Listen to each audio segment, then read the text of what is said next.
ఆంధ్రప్రదేశ్లో రాజకీయంగా పెను మార్పులు సంభవించాయి. 2019, 2024 చూసుకుంటే కనుక మంత్రులంతా ఓడిపోయిన పరిస్థితి. ఇక కొందరి మంత్రుల నోటి దూల చూస్తే మాత్రం చాలామందికి వాళ్ళు ఇలా మాట్లాడతారా అన్న భావన కూడా కలిపింది. అందులో పేర్ని నాని కావచ్చు, గుడివాడ అమర్నాథ్ కావచ్చు, అలాగే కొడాలి నాని, రోజా వీళ్ళందరూ ప్రతిపక్ష నేతల్ని టార్గెట్ చేస్తూ వాళ్ళ కుటుంబాన్ని కూడా బయటకి రోడ్డుకి ఇడుస్తూ మాట్లాడిన పరిస్థితి.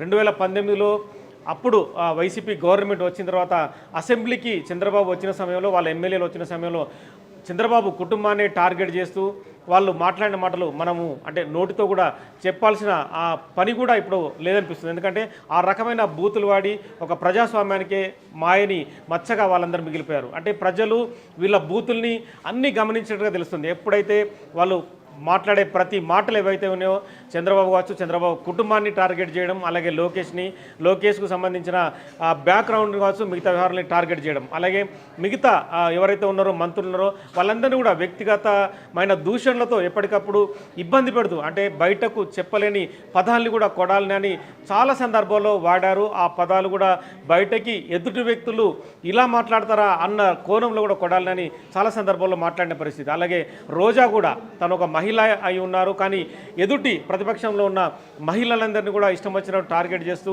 వాళ్ళు రకరకాల వ్యవహారాలు చేస్తుంటారన్న రీతిలో రోజా కూడా మాట్లాడారు. ఇక పేర్ని నానైతే ఎప్పటికప్పుడు చంద్రబాబుని ఆ వ్యక్తిగత దూషణలతో చాలా వరకు నిన్న మొన్నటి వరకు ఇబ్బంది పెడుతూ అతను మాట్లాడిన సందర్భాలు చాలా వరకు చూడొచ్చు.